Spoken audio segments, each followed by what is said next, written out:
today we're going to get creative a little bit. We're going to dive into our creative side and learn why it's so important to connect our brand with our tribes, with those that we're trying to serve and help. And we brought an expert on to guide us in this conversation and answer a lot of questions that I'm going to have, and just really take all the value that he has for free. And we're thankful to have him on. Well, we got Daniel Adolph on the show. He's the founder of Dino Creative. Daniel, welcome to Elevate Your Brand. Hey, Chris, thank you so much for having me. I'm excited to, share a little bit of story and have a good time.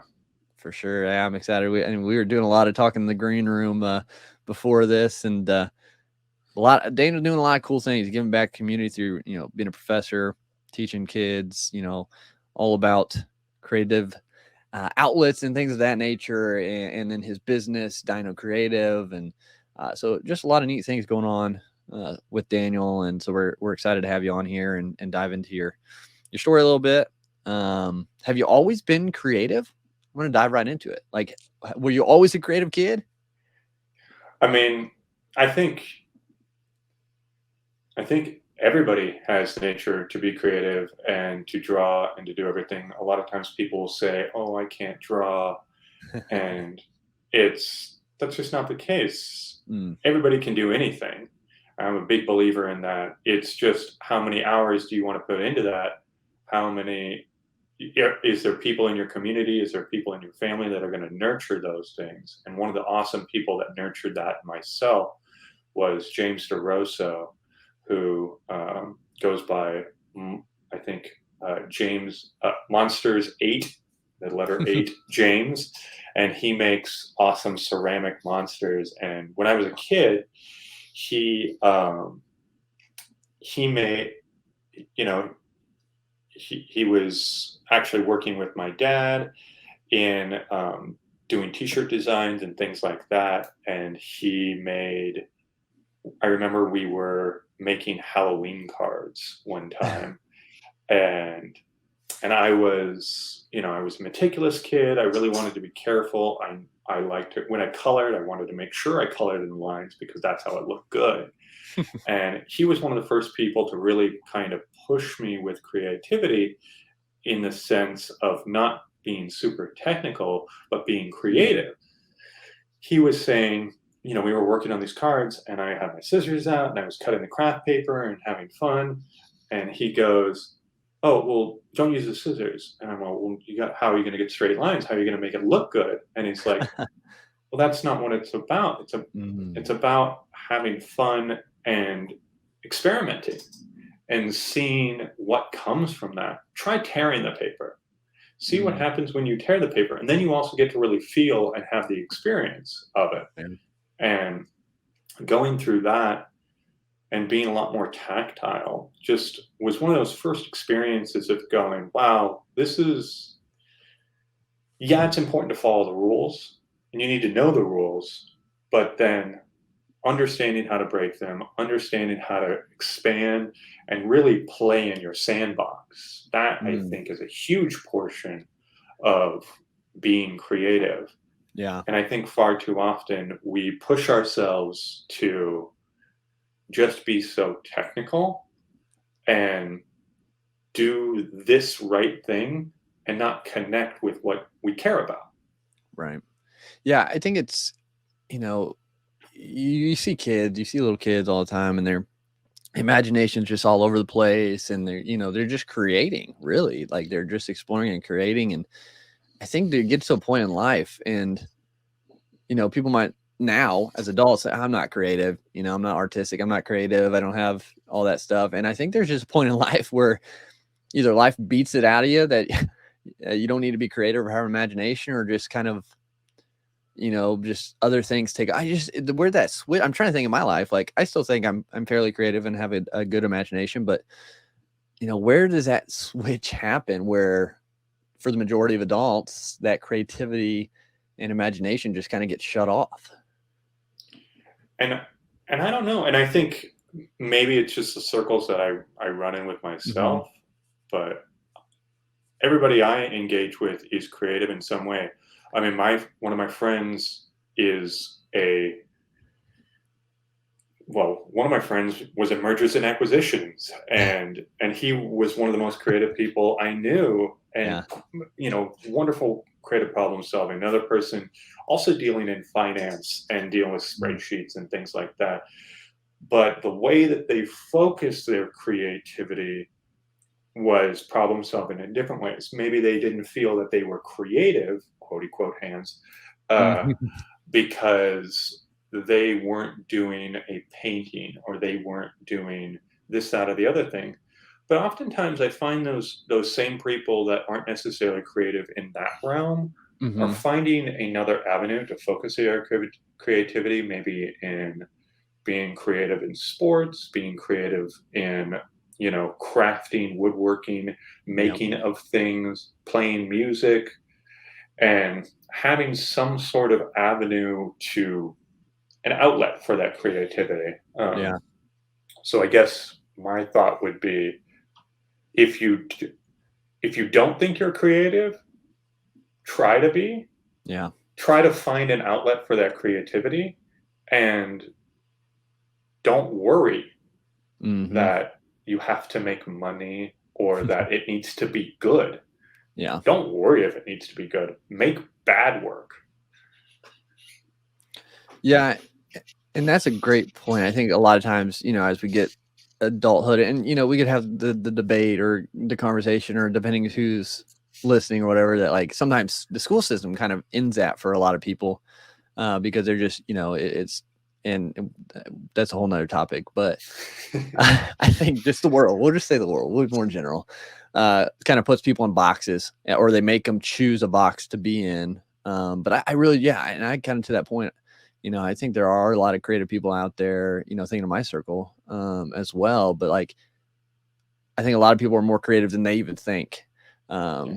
because they aren't maybe a big artist or musically inclined or something like that. So that's a good point. Like, it can be different. It can look different, but still be creative. And maybe you're just really creative at problem solving. Maybe you're really creative at marketing. Maybe you're really creative at writing a book or whatever it is. It just isn't the technical or the the type of creativeness people immediately think about. So that's a great point to make there, and that you brought up. And I'm curious. This is kind of a little off tangent. It still has to do with creativity. Before we dive into kind of what Dino Creative does and how we can bridge the gap between our brand and our tribes, with AI coming into the picture, that opens up a whole new world of creativity based on AI, I guess. But like, Mhm. I know a lot of artists and things are a little worried because of AI creating music and creating paintings. And I think one actually won an award at some art show.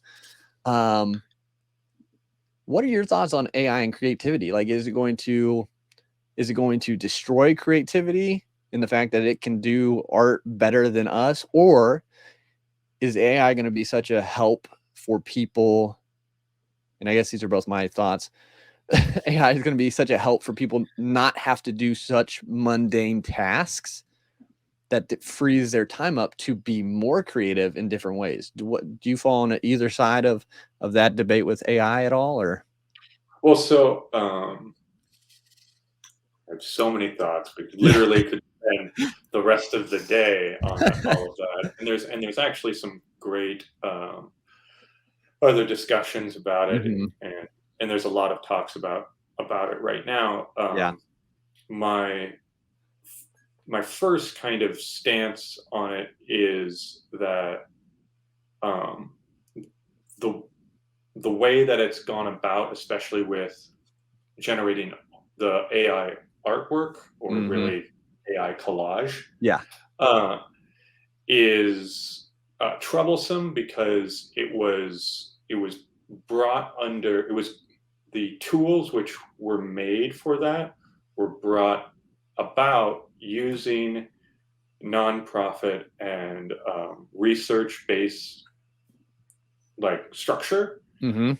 And so they said, hey, we're going to do this. And so we can get all this information because it's not going to be for profit. It's going to Mm. be for research. It's going to Mhm. be the betterment of mankind.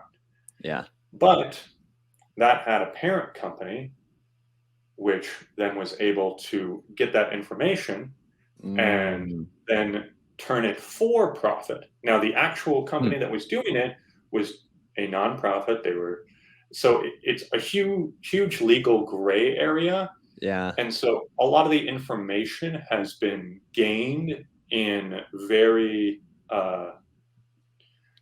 this is not a legal term, douchey way. It's just a real jerk move Yeah.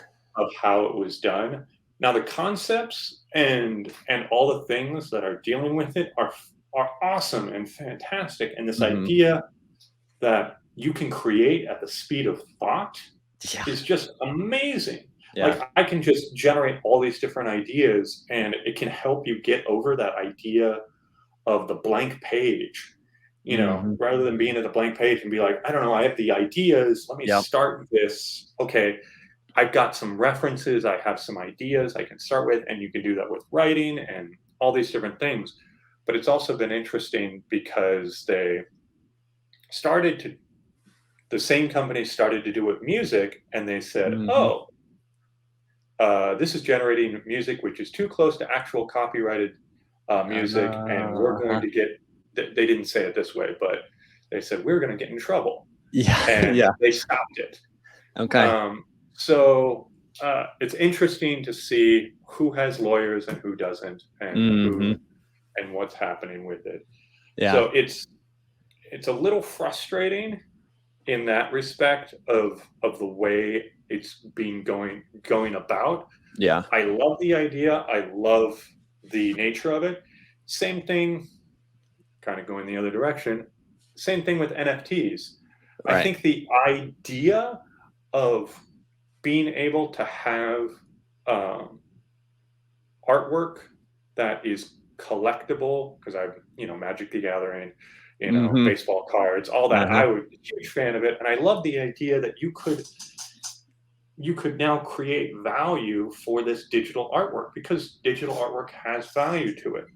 But then it got taken and manipulated in a way which it no longer was about art. It was no longer about this. It was, yeah, it became Yeah.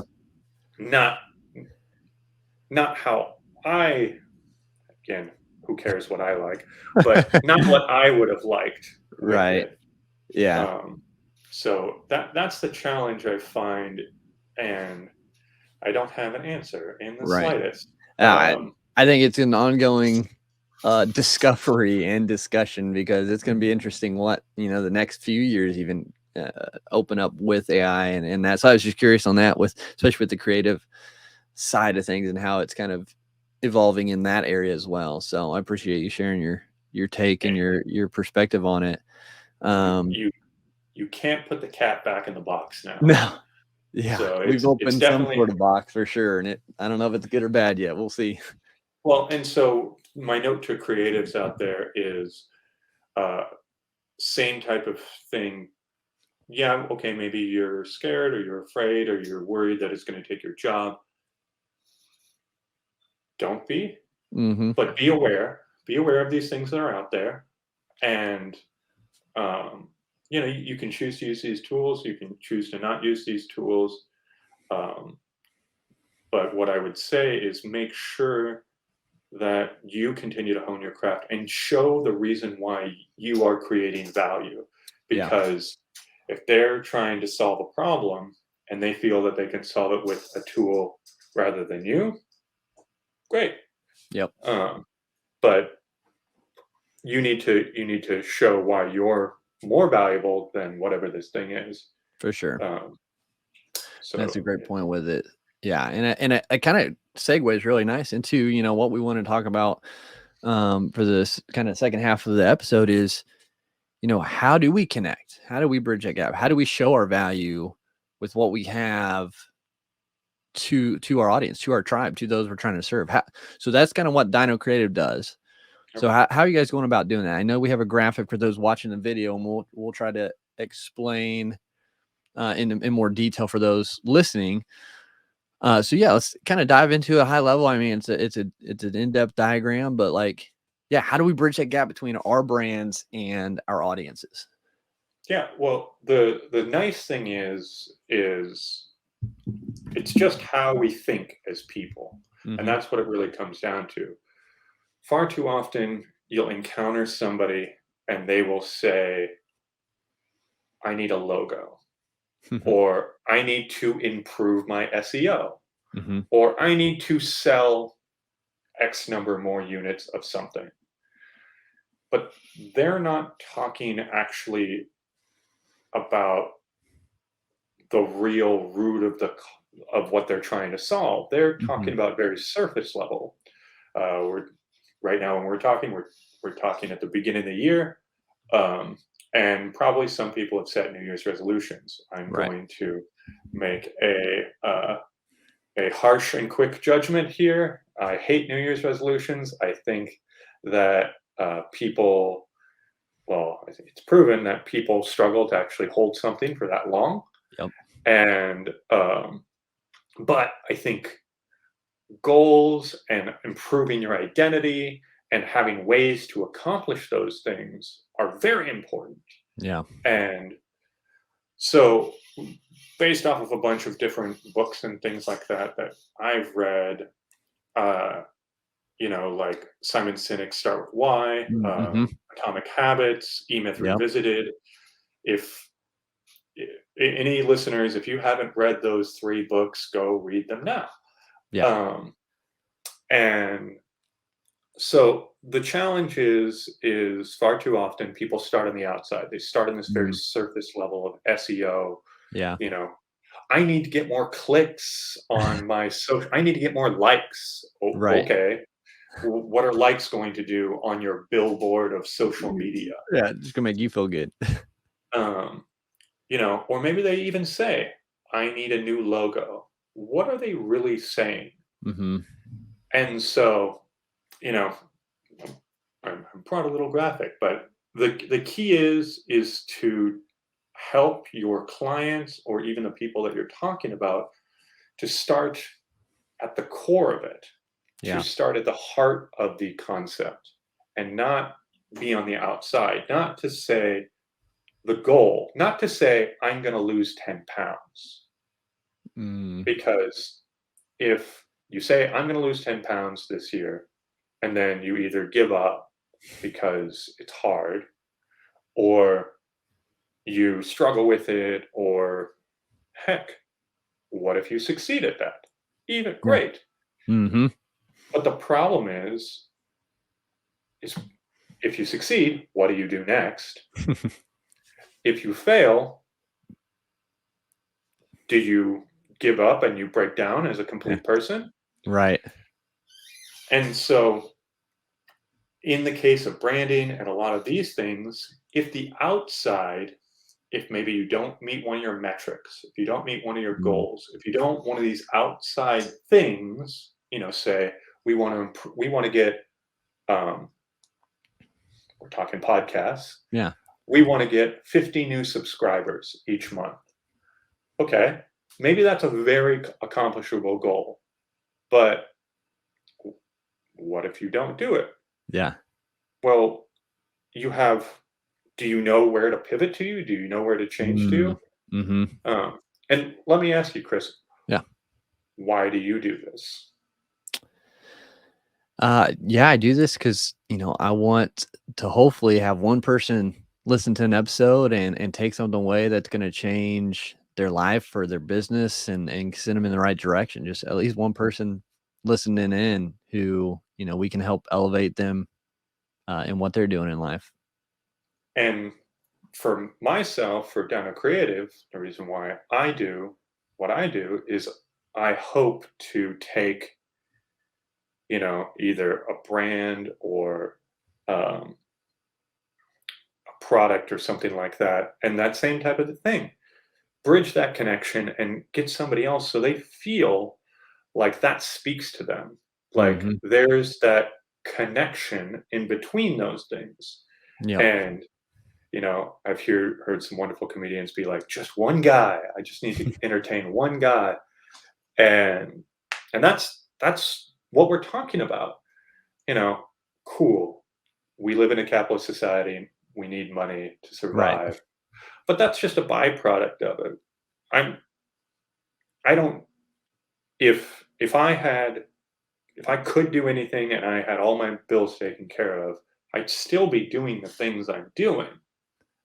Um, and so we're talking about, Chris, what you and I are talking about here is we're talking about our vision, our Hmm. brand vision, that core of everything. Why? Why do we exist? Right. And then we go out from there and we build out our brand strategy of Hmm. how we're going to reinforce this vision of connecting with people or getting teaching or getting one more listener to feel connected to the information. And then, you know, there's values. For myself, the values are evolution, partnership, creativity, and I forgot my last value. Uh, but having those key core values and then also having a mission. What are, Hmm. what is this that that a benchmark that you can check Mm. against every single time you do your work? Is Yep. this reinforcing your mission? Are you, you know, the I'm going to nerd out here a little bit. What's the difference of the mission between Captain America and Iron Man? Yeah. Um, and I remembered my values. It's evolution, creativity, playfulness, and partnership. Mm. Those are the Mhm. tenets of our chair. And if one of those got pulled away, my chair wouldn't stand anymore. Right. Um, and then we tell the brand story. We can do it digitally, we can do it in literal verbal dialogue. And then on top of that, you have the visual strategy of how does it look and feel. We have red. We have this kind of active typeface for elevate your brand. Um, then we get a logo. And the logo is the signature of all those things that we talked about. It's the reminder of all that stuff that lived inside of it. So if you're a creative and you're a graphic designer, you can provide all of those things that we just talked about with your logo practice. Hmm. There's plenty of programs out there right now where somebody can type in a few different things and get a logo. Yep. How are you going to beat those things? You're Right. going to beat it by providing all of that additional value we just talked about. If you can provide that additional value to somebody and help them understand that information and have that logo mean all of those things, that's going to be infinitely more valuable than just a circle with a dog in it. Yeah. But that circle and the dog with it might be amazing. Hmm. It might mean everything to who you're trying to do. It might mean connectivity because a circle is never ending. It Mm. might mean relationship because of the dog, relationship of man's best friend, a dog and person, Mm.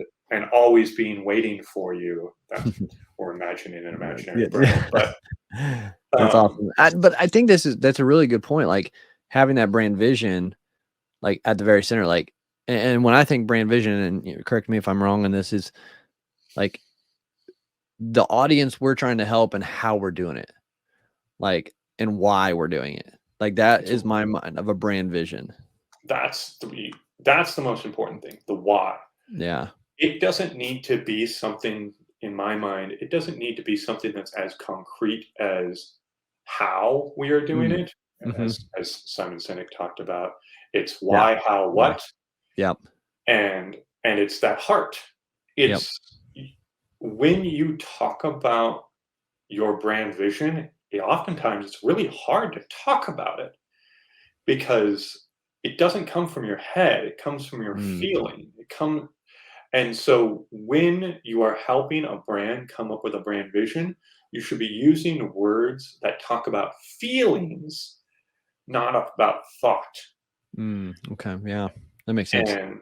And so connection is something that we feel. Hunger is something we feel. Love is something we feel. Joy is something we feel. these are all things which should tie to somebody's brand vision.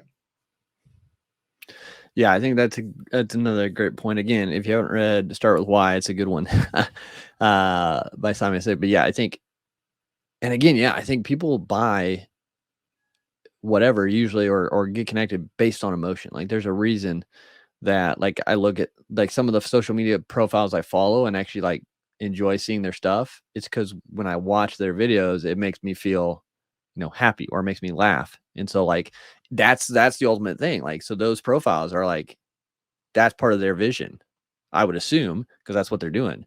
That's part of Is their brand. yeah, that's part of yeah, exactly. Yep. And once they have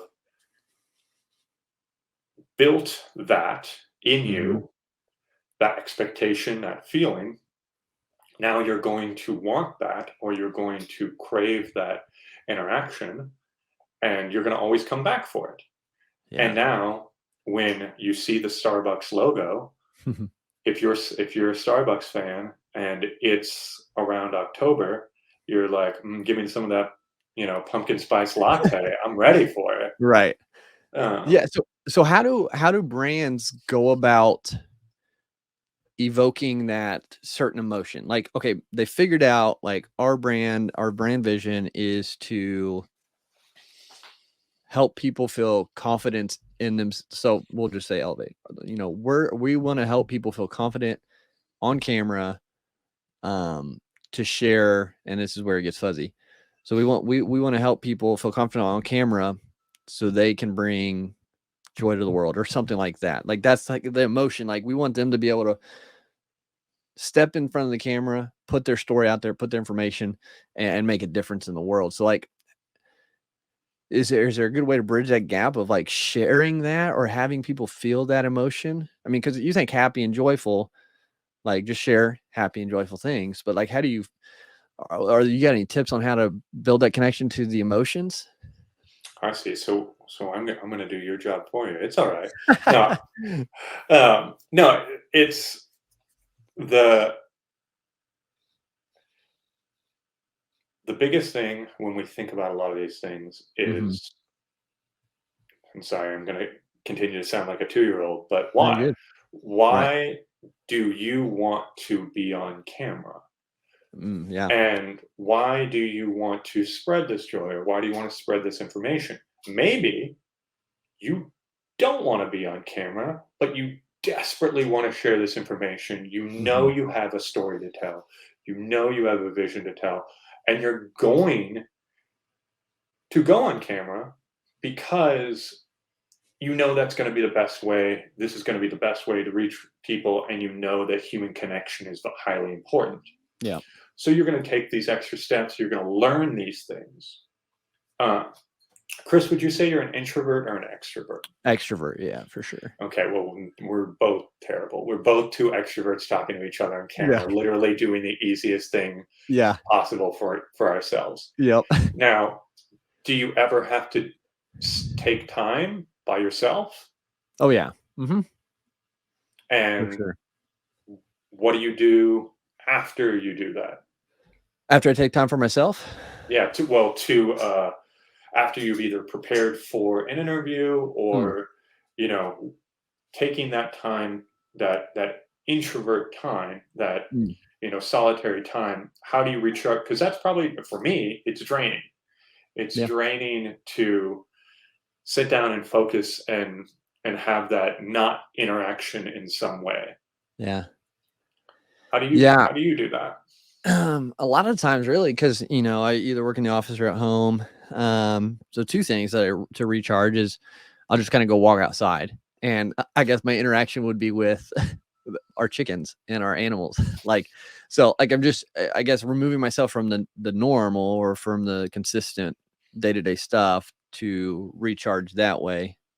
Or I'll just go into town. I'll just go to the grocery store. I'll go to a store and I'll just walk around. And now because I'm just in the midst of people. And so like I'll either just walk around, people watch, or connect with people in the store, or just literally just walk around where people are and just again kind of get out of being by myself working, um to be in a different, I guess, a different scene. I don't know about you, but I have a dog. My mom has chickens, but do you ever talk to your chickens when you go Oh, out there? no. No, I don't do that. Yeah. And Yeah. so that's the funny thing. Like, uh, and again, we're talking more from an extrovert's point of view, Mhm. but it's that nature of going and finding that additional way to recharge. Mm. Again, I'll reference more books. Quiet is a fantastic book. It's Quiet, The Secret Power of Introverts in a World That Can't Stop Talking. Uh, it's a fantastic book on the for both people, Mhm. but because the nature of maybe you are more introverted and you're like, oh, I know I express my creativity through showing these things. Mm. But again, I strongly believe anybody can do anything. If you want to build your more extroverted, going on camera, having these interactions, even just presenting to clients, having that nature of actually going and um, just having some time for yourself afterwards is going to be hugely, vastly important. Yeah. Take your time, go do your presentation, have your uh, you know, have the point that you're teaching or you're having to put your face on social media or whatever the case is.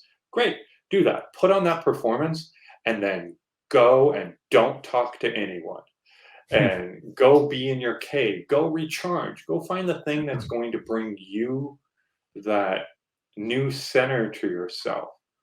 And that's really important no matter which side of the coin you're on or some sort of variation in between, finding that thing that's going to recharge you and Yeah. fill your bucket. So I know that wasn't a direct answer of like, oh, all you got to do is smile.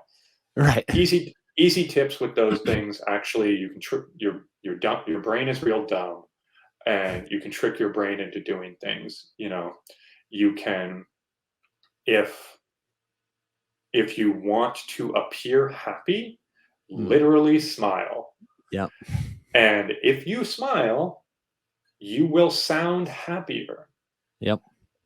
And there's lots of little things like that. There's the nature of doing a power stance. Mhm. If you stand and you do hands on your hip, chest out,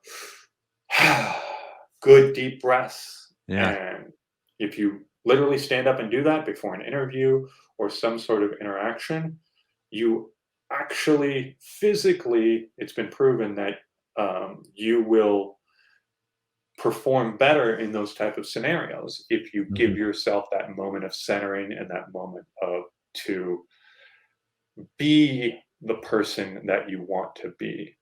Yeah. Uh, Yeah, and I think that's all good. I think being able to I mean, obviously, your cup's gotta be filled out before you can, connect with that audience, otherwise you're just gonna be no good to them either, and then, being happy if you're trying to help other people be happy, and of course, no one's perfect, we have off days, whatever, like, and share that. yeah, Like, I think that transparency will help, bridge that gap because 'cause it'll make you more relatable to your audience, like, you know guys, I'm trying to share excuse me. I'm trying to share and show you be happy, like, or whatever it is, be positive. But in reality, there are days where I'm not, and today's one of them, and this is why. But this is how like show the example, like how you get out of that maybe negative spiral, so it still relates to them. But then they're like, oh, they're a real person too. Like they aren't perfect, they're not happy 24/7. They have off days, but this is how they battled that, and oh, I could do that too, kind of thing. So I think that's another way that you can really kind of bridge that gap and connect more to that audience. and on that same note, there's actually, sorry, I'm just referencing all sorts of different people, but there's a fantastic illustrator, Gemma Correll, and she does just wonderful work. Um, and she takes that humorous side of things that, maybe emotional struggles or, you know, as we talk about, like interacting with people and things like that. And it's that nature of somebody else looking and going, oh man, that's me. And so you don't need to be somebody you're not. Right. You're person who maybe might not feel emotionally stable and might be depressed sometimes and Hmm. might not want to talk to people and all of these things that maybe might be considered wrong or bad. In fact, you're a fantastic, amazing, awesome person, and you should be that person because that person is probably out there somewhere else. And how else Hmm. are you going to connect with that person without showing yourself and connecting with your brand in that way?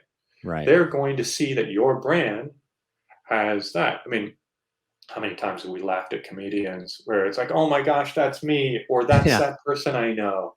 Yeah. And Yeah. That relatability, I think that's huge. That excuse me, that relatability and just that connection there where you can be like, yes, like they get it, they understand. I've been there, I've been there too, kind of thing. So yeah, I think that's such a big piece to put in building your brand is just somehow you got to connect as the face of the brand, especially like just be relatable and then show them, you know, that ultimate thing that they're trying to overcome. How can they overcome, or how do you solve that, that ultimate, like, I want to feel more confident on camera, or I want to be happier, or I want, like, the ultimate thing at the end of the day, what they're trying to do, that's what you can solve. yep, and that's the thing that comes from helping them change their identity, whatever that is, Mhm. because uh, everybody ties things and stuff to cultural capital. And no matter what it is, if you can provide either some cultural capital or emotional shift, you're going to help them solve their need. Yep. And if you're providing a service or goods that help make that happen, that's what it's going to be. That's going to be, they're going to come back to you for that because how many times have you frequented someplace that you've gone before because, oh, it was good before, I'm going to do it Yeah. again. Right. And that's also the other side of it, of the midsection of having a system. And Mm-hmm. so that consistency and making sure that they can feel that same thing. You probably, yeah, I mean, not probably, you open every one of your interviews the same. Right. And people know that experience, people know what's going to happen in that, and they're primed and ready. So, what is Right. that? And in visual dynamics, that has to do with colors, that has to do with fonts, that has to do with shape language. But brand is not just visual dynamics, it's all the Mm. senses. It's smell, it's taste, it's hearing, it's touch, it's all those different things. Next time you go into any sort of branded place, compare it to another one. Hmm. Go into an Apple store. What Yeah. does an Apple store feel like to an Applebee's? Right. you know, like what's the difference of that feeling? And and even actually one of the coolest things sometimes to do is to go into different of the same chain. So like Mm. go to a more modern Taco Bell, like a Mm-hmm. one that just opened up Yeah. versus a 90s one that hasn't been updated since the 90s Taco Mm-hmm. Bell. And there's obviously certain brand standards that they have to remain consistent across it, but notice possibly how the flow of the traffic goes through the restaurant Yeah. or the overall experience. A tiny little brand experience that I was very impressed with was when I realized, do you have Chick-fil-A's out there? Oh Assuming yeah. you Yeah. What do they say at Chick-fil-A when you say thank you? My pleasure. And and that kind of struck me the first time, and I was like, "Oh, not you're welcome." Like, Right. but then I actually, my nerd brain, I had to go look up and find out why that was, because it was Mm-hmm. consistent every single time, Yeah. no matter who it Yeah. was. It was my pleasure. And that is part of their brand. It's the nature of service. It's the nature of giving to the person. And so that ties back to those core values. And so that's the thing. Reinforce these central elements with every aspect of your brand Mm, through your system. absolutely. And this has been good. Like, this is just broken this down, I think, to make people understand and really think about what they're focusing on, especially starting out. Yeah, the logo and all that is important, but figuring out your brand vision first, figuring out your why first, and kind of extending out from there is super important. So Daniel, I appreciate you sharing all of that and just giving the direction you did and the guidance with that. As we wrap things up, what would be, maybe 3 key tips that you would leave for the audience to take away today? Uh, I think tying back to one of the things that you said, Chris, of finding your joy or Mm, passion or whatever brings you that emotional state, and share that. Share mm, that with the world, how through, you know, through your avenue of your brand, because that's going to help you reinforce what your vision is, what your heart, what your core is of your brand. And you will attract more of those people by putting that out there. yeah. Along those same lines, you cannot be everything to everyone. Yes, you think to yourself, I need 1 million subscribers. Right. I need to get all the clients. I need to reach all these different people. Do you? Do you? Yeah. And when we talk about tribes, there's a great book actually called Tribes. Um, if you're a solo entrepreneur or a solo freelancer, if you're making $100,000 a year, pretty good, right? Hmm. Okay, well, let me take out a calculator here, real baby math, Right. and get your wife in here, help us Right. out. I know. $100,000 a year Yeah. divided by 100, it's 1,000.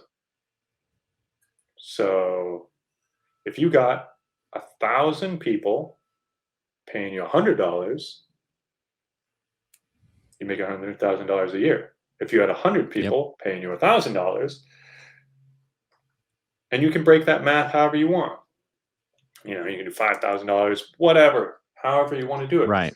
But really, do you need that many clients? Do you really need to get that many people to Right. be Especially at the excited beginning. about you? Yeah. And I think that's a great point. I think a lot of people, they have the big vision. There's nothing wrong with it. But I think if they could focus on, again, going back to that brand vision and why they're doing it and serving, the best they can, the numbers will grow. Just sticking with it and having that linear kind of consistency. But you don't need to have the world at the beginning. Just help one person and it'll start to grow, and you'll see the benefit and learn along the way. Because if you get 1,000 clients right away, you're not going to be ready for them. You're not going to Yeah. be ready to service all of those and take care of all of them. And so yeah, I think that's a great point. You break it down to what you need and start there, and just focus on the value that you're giving through your brand, and I think things will grow as needed, basically. Yep.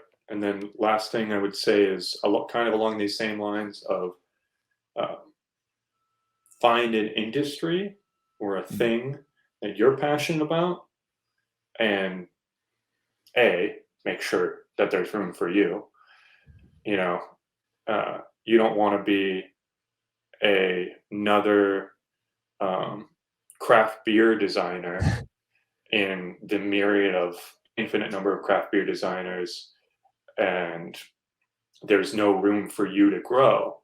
But mhm. maybe the nature is that you've recognized, I don't know, that you're very that you love sports, Mm, and You want to do sports logos for baseball teams. Yep. Great. Go find all the little league baseball teams out there, and then find all the high school teams, find all those. And yeah, maybe you'll start with some low level things, but eventually you'll be able to start to get yourself towards that pinnacle, Yep. and the higher end clients and those type of things. Um, Sorry, I'm going to add a bonus fourth one. Awesome. Work big on that same note of work begets work. Even if you're not getting the work that you want to be doing, make the work you want to be doing, and then people will see that you can do that, Mm, and then those people will hire you. How are you expected to get the work if nobody knows you can do it? exactly. Yep. You got to start somewhere to be able to, yeah, have that. It's like, when you're applying for a job and they want the experience, like make sure you're getting that experience to show them you've got the experience to be able to get that. And the same as building a business. So, uh, great bonus one there. Great way to round this out. So, um, with that, Daniel, where can people connect with you best at and find out more about you and Dino Creative and everything else you're doing? Uh, my social media is highly inactive, but you can find me at by Adolf, Adoff. But I would recommend coming and checking us out at Dino Creative, Dyno Creative. You can find us on Instagram. You can find us on Dribble. We're actually pretty active on Pinterest. So if you Oh, want to nice. see our creative thought process and like what goes into a lot of the things that we do, you can get the little under the hood peek there. Cool. And then we have a great blog where we share a lot of information on our website at dinocreative.com. So we have a lot of resources. Feel free to also subscribe to our newsletter. We share a lot of things. Or if you're in lovely Southern California, come and hang out with us at Drink and Draws once a There you go. month. Um, Awesome. Well, yeah, so guys, make sure you're checking them out. Get over to their newsletter, check out their website, all that fun stuff. Yeah, doing a lot of cool stuff on there. We were checking out earlier. So, Daniel, again, thank you so much. yeah, of course. Thank you so much for having me.